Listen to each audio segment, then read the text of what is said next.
News 18 বাংলায় আপনাদের সকলকে স্বাগত। আপনাদের সঙ্গে রয়েছে আমি সোনিয়া এবং এই মুহূর্তে নজর রাখতে হচ্ছে তমলুকের দিকে, কারণ সেখানে একেবারে ধুন্ধুমার পরিস্থিতি। শিক্ষকদের অবস্থান মঞ্চ, আর সেই অবস্থান মঞ্চে ইট ছোড়ার অভিযোগ, বিজেপির বিরুদ্ধে এই অভিযোগ, ঢিল ছোড়ার অভিযোগ। ইট ছোড়ায় আহত হয়েছেন বেশ কয়েকজন শিক্ষক। ছবি দেখছেন আপনারা, কি ধুন্ধুমার পরিস্থিতি, রীতিমতো পুলিশ সেখানে পৌঁছে যায়। দেখুন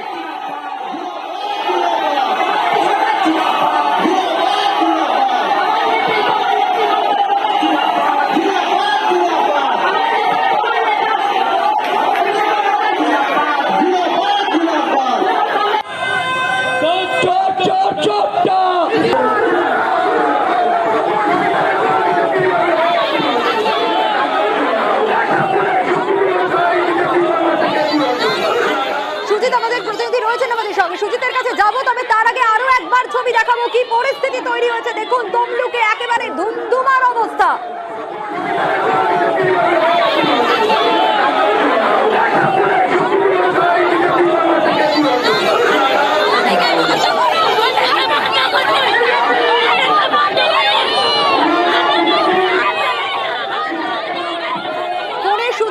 প্রতিনিধি রয়েছেন আমাদের সঙ্গে। সুজিত, ইট ছোড়ায় বেশ কয়েকজন শিক্ষক আহত হয়েছে, আগে জানতে চাইবো তারা কেমন রয়েছে, এই মুহূর্তে ঠিক কি অবস্থা, কি পরিস্থিতি?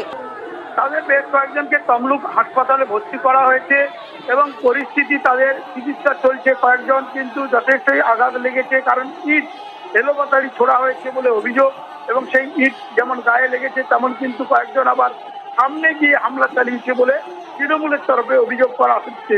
এবং গোটা ঘটনাটি ঘটেছে তমলুক হাসপাতাল মোড় এলাকায়, গুরুত্বপূর্ণ তমলুক হাসপাতাল মোড়। সেই মোড়েই কিন্তু অনশনে বসে রয়েছেন তৃণমূলের যারা শিক্ষক সংগঠনের নেতা কর্মী তারা রয়েছেন, এবং তাদের যে কর্মসূচি চলাকালীনই দেখা যায় যে রাজময়দান থেকে তমলুকের শহর ঘুরে একেবারে চলে আসে মিছিল, বিজেপির মিছিল চলে আসে ওই হাসপাতাল মোড় এলাকায়, এবং আসার পরই কিন্তু পরিস্থিতি জটিল হয়ে যায়।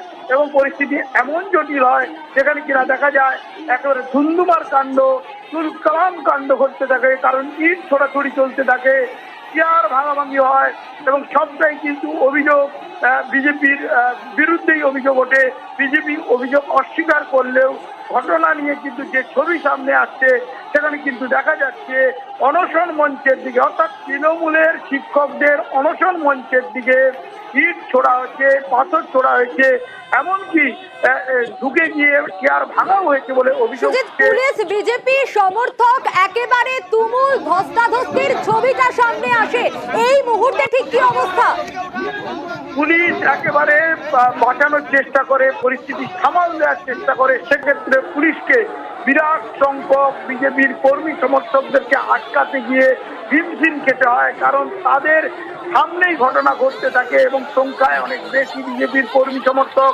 তারা মিছিল করে আসছিলেন, শুভেন্দু অধিকারী শুরুতে মিছিলে ছিলেন, এবং তার সেই মিছিল যখন হাসপাতাল মোড়ে ঢুকছে শহর ঘুরে, তারপরে কিন্তু এই ঘটনা ঘটে। যে ঘটনাকে সামাল দিতে পুলিশকে বেগ পেতে হয়। যে ছবির কথা তুমি বলছো সেই ছবিতে পরিষ্কার হয়ে যাবে। শেষ পর্যন্ত পুলিশ ঝাঁপিয়ে পড়ে এবং ধস্তাধস্তি হতে থাকে। বিজেপির যারা আক্রমণ করতে যাচ্ছিলেন বা যারা হামলা চালাতে চাইছিলেন তাদেরকে আটকাতে গিয়ে রীতিমতো পুলিশকে বেগ পেতে হলো, ধস্তাধস্তি চলে, পুলিশ আটকে দেওয়ার চেষ্টা করে। কিন্তু তার আগে সেই ইস্পাটকেল ছোড়া হয়েছে, তার ফলে কিন্তু শিক্ষকরা আক্রান্ত হয়েছেন, তৃণমূলের শিক্ষক নেতারা আক্রান্ত হয়েছেন, যারা অনশনকারী যারা ছিলেন ওই মঞ্চে তারা আক্রান্ত হয়েছেন, বেশ কয়েকজন আহত হয়েছে। তুমি যেটা বললে তাদের মধ্যে যখন অভিযোগ পাল্টা অভিযোগের পালা, কোথাও গিয়ে তৃণমূলের বিরুদ্ধে উস্কানির অভিযোগ, সেটাই বলছেন যে মঞ্চ থেকে উস্কানি দেওয়া হয়েছে, এবং সেই উস্কানি দেওয়ার কথা বলছে বিজেপি, কারণ বিজেপি যে আক্রমণ করেছে সেখানে তারা অভিযুক্ত। সেখানে সঙ্গে থাকো, একেবারে তৃণমূলের বিরুদ্ধে উস্কানির অভিযোগ উঠে আসছে।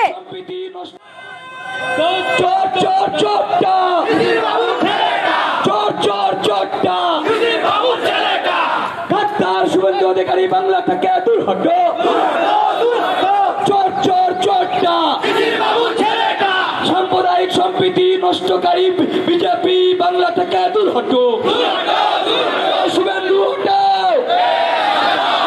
বিচারপতির নামে প্রতারক অভিজিৎ আবারও সুজিতের কাছেই ফিরবো, আমাদের প্রতিনিধি রয়েছেন আমাদের সঙ্গে। সুজিত, যেমনটাই তুমি বলছিলে, একেবারে যে ঘটনা ঘটলো তা বলা যায় নির্বাচন সময়কাল, নির্বাচন পিরিয়ডে এ ধরনের ঘটনা, যেখানে কিনা বিজেপির মিছিল থেকে ইট পাটকেল ছোড়া হলো, আহত হয়েছে অনশনকারী শিক্ষকরা, এবং তা নিয়ে রাজনৈতিক তরজা চাপানুতর চলছে। সুজিত, আমি একটা বিষয় একটু জানতে চাইবো, এই যে ইট ছোড়ার অভিযোগ এবং এতেই পরিস্থিতি ধুন্ধুমার হলো, ঠিক কি কারণ এই ইট পাটকেল ছোড়া হলো কেন? রাজনৈতিক কারণ, ভোটের আবহ, সেখানে কিনা দেখা যাচ্ছে রেশারেশিটা নন্দীগ্রামের জেলা, শুভেন্দু অধিকারীর জেলায় যে কোনো ব্যাপারে এখন দেখাই যাচ্ছে ভোটের দিনক্ষণ যত এগিয়ে আসছে, যে কোনো বিষয়ে তৃণমূল বনাম বিজেপি, বিজেপি বনাম তৃণমূল, যেন একেবারে বলা যায় সামনাসামনি লড়াই চলে আসছে। সকাল থেকে রাত পর্যন্ত এটা চলছে, এবং সেটা তার একটা অংশ দেখা গেল আজ তমলুক জেলা সদর, সেখানে কিনা তমলুক হাসপাতাল মোড়ে, এবং মিছিল যেটা বিজেপি শুভেন্দুর নেতৃত্বে মিছিল যখন শহর ঘুরে ঢুকছিল এই হাসপাতাল মোড়ে, তখনই কিন্তু এই ছবি দেখা যায়। যে ছবি থেকে বোঝা যাচ্ছিল বা ছবি থেকে দেখা যাচ্ছিল, সেখানে কিন্তু ইট পাটকেল ছোড়া হচ্ছিল, এবং রীতিমতো চড়া একেবারেই বিজেপির বিরুদ্ধে ঢিল ছোড়ার অভিযোগ, সেরকম একেবারে অবস্থান মঞ্চ থেকে তৃণমূলের বিরুদ্ধে উস্কানির অভিযোগ। চোর চোর চোরটা, চোর চোর চোরটা, ডাক্তার শুভেন্দু অধিকারী বাংলা থেকে দূর হটো, চোর চোর চোরটা, সাম্প্রদায়িক সম্প্রীতি নষ্টকারী বিজেপি বাংলা থেকে দূর হটো,